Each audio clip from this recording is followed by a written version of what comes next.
video guarantee काटेको थियो रोटी काटेको उस्किया छ कतिवटा भिडियो रोटी उक्से त राम्रो हो त नि दाबा दुबो पानी त्यो उस्केलाई जान्मीको त यहाँ भिडियो गराउनु मात्रै सर्सै छ त रोटी दि नबिगार्न त पैसा दिनु एक दुई रोटी बिग्रेन नि त नि यो गर्न पाउनु छैन यत्रो तामीको रोड पर्यो र यसलाई सानो गराउने क्या नि यति रोटी अटाउने मात्रै तपाईँलाई हाल्नु पनि सजिलो यस्तो गरेर सर्टो पारी हाल्यो पसिना हामी त्यस्तै हाल्यो यसरी यस्तो गराउँदासम्म त्यो भाँच्दैन त्यो त भाँचेर त त्यहाँ तेल जान्छ त नि तेल गरौ कि ढङ्ग नै न त्यसरी फुट्छन् फुट्न त कोही भनौँ न यहाँबाट उठाउँदाखेरि भाँचिन्छ भनेर त्यही भएर चिन्ताले गराउनु भन्दा छु कि अघि एउटा त्यो प्रायः फर्काउनै छु होला त तलबाट झिरा हाल्नु उपबाट चिन्ता गरे नि सर्लको फर्काउनु नभए चिन्ता चिया पनि फर्काइनु हुन्छ घिरभन्दा बढी चिन्ता चलाउनु हुने चिन्ता फेरि झाप्पाइ मुनि राख्ने त्यसले दिएर अहिले तपाईँको भयो त होइन मैले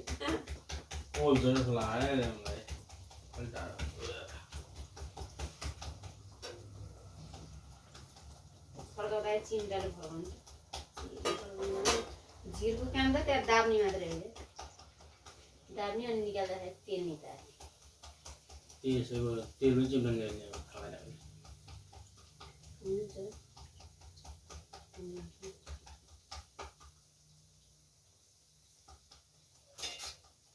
तर अलि पातला हाल पातला हालेर चाहिँ हुन्न नि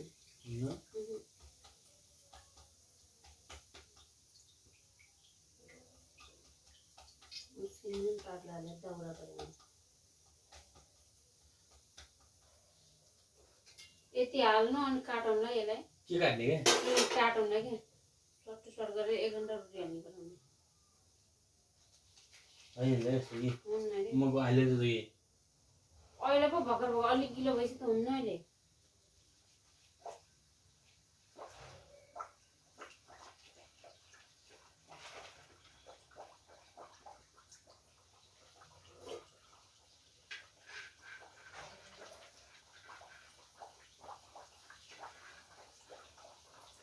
तल भुइँमा गएर नि जम्छन् क्या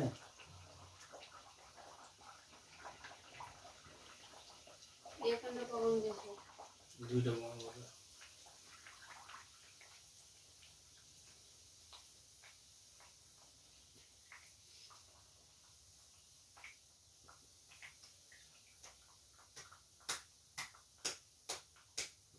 रोटी हाल्नु तपाईँ पनि माहिर भइसक्यो बुढी माइत जाँदाखेरि रेडी भन्ने कस्तो बुढी माइत जाँदाखेरि म माइत जाँदाखेरि म कहिले काहीँ केही काममा बिजी भइयो भने टिउटा हाल्यो नि कि अब यिन त पान लागेर त्यो पारी गर्छ फर्काए खै त नफर्काएर पाइए अब यस्तो भयो भने फर्काएर निकाल्ने हुन बेला बल्ल अर्को हाल्ने काम गर्नु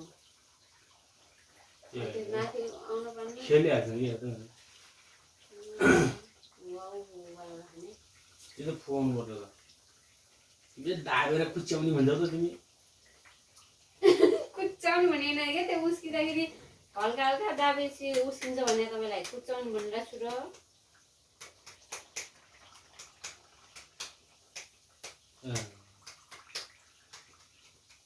बुझ्नुहोस् न कति दे नदाबेर उस्किन्छ र विचार गर्नुहुन्छ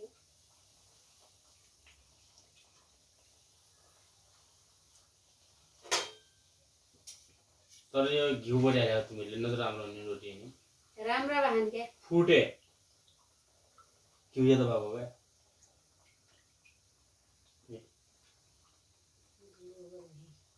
त्यो अब झोल भयो पो थाहा हुन्छ कि डर लाग्यो कति मोल्दाखेरि एउटा नहुने अनि के घिउ बढी भएको अन्दा भन्नु भन्दा पनि कति घिउ हाल्ने भन्ने कुरा नि डल्लो बेसी थाहा हुन्न क्या बुढाबुढी मान्छे सोध्नु पर्दैन कति किलोला भन्ने हुन्छ नि त हाल्ने डल्लो हुन्छ कसलाई कुनै बुढाबुढीले आमालाई फोन गरेर आउँदैन थियो त्यो नाप्ने भाडा आउनु पर्ने के नाप्ने रे यो त्यति भिजाछु मम्मी कति हाल्ने भनेर म चामल पनि भिजा त्यो नापेर भिजाइन त्यति अन्दाजमा भिजाउँ त्यो अन्दाजमा गरेर कहिले राम्रो हुन्न क्या त्यो कुराहरुमा त अनि गर्नुपर्छ त के यार डार्लिङ सोल्टिनी यस्तो गरेर हुँदैन के सोल्टिनी नाप्ठो चोखो गरेर सायद यतिमा एक धानी घिउ हालेर ठिक हो नि तिर एक धानी भोलि एक बटको भन्दा अलिकति धेरै हाल्यौँ न अझ एक धानीको हाँसो हुँदैन जग्गा तर तिमीले ल्याउने आउनु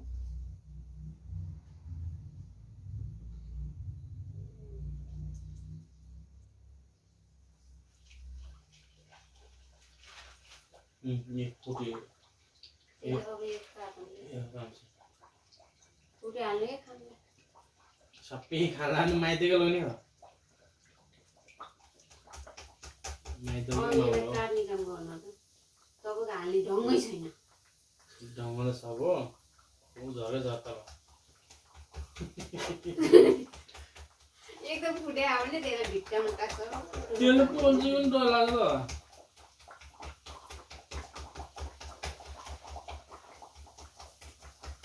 छिटो नकाटाइन्छ क्या तिमीले काट्नु तिमी हालिहाल्छ भाइ यो पखाली दुईटा त यता हालेन्छु यसलाई काटेपछि सजिलो हुन्छ क्या तपाईँलाई सट्टो हाल्नु अलिक गिलो भइसक्यो साह्रो सजिलो भयो हाल्नु गिलोमा हुन्न क्या यसो त यतिकै कहाँ हुन्छ त अलिकति लान्छ यसलाई कतिवटा बनाउनु भनेपछि दुईवटा चारवटा बनाउनु हाल्नु कि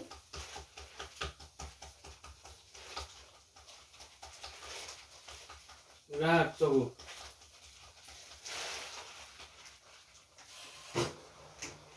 बन्द गरिहाल्नु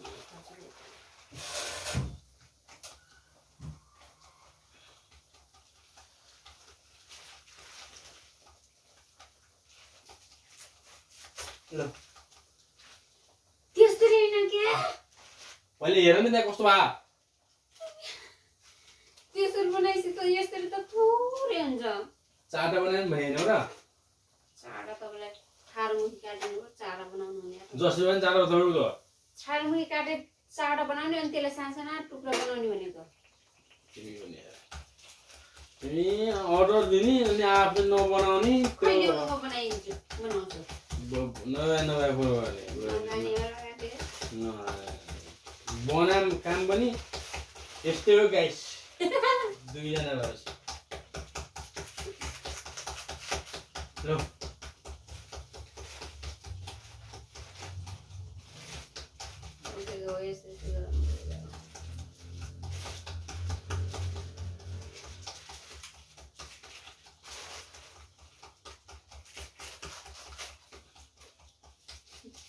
किन मलाई फालिदिने फेरि मलाई पनि ल्याइदिने चाहिने मलाई अन्त तपाईँलाई धेरै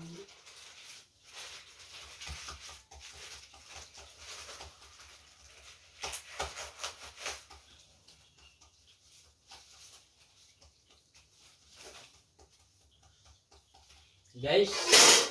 मेरो रोटी चलिसकेको छ हो यस्तै रातो हुने है कसैले नजानेर काला बनाएको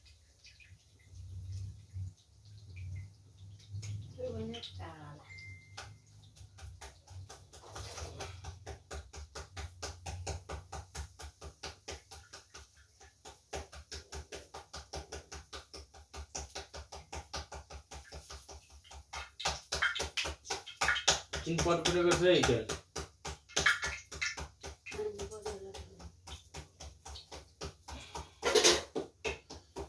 यस्तो बनाएर यसरी हाल्ने गाइस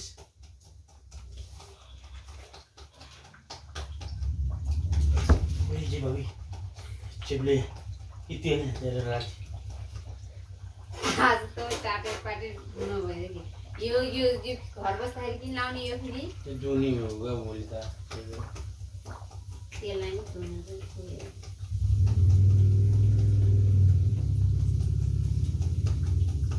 आज अर्को पोइन्ट लिएर जानु म यो धोइदिन्छु भने नलाउनु जिल्क्या पनि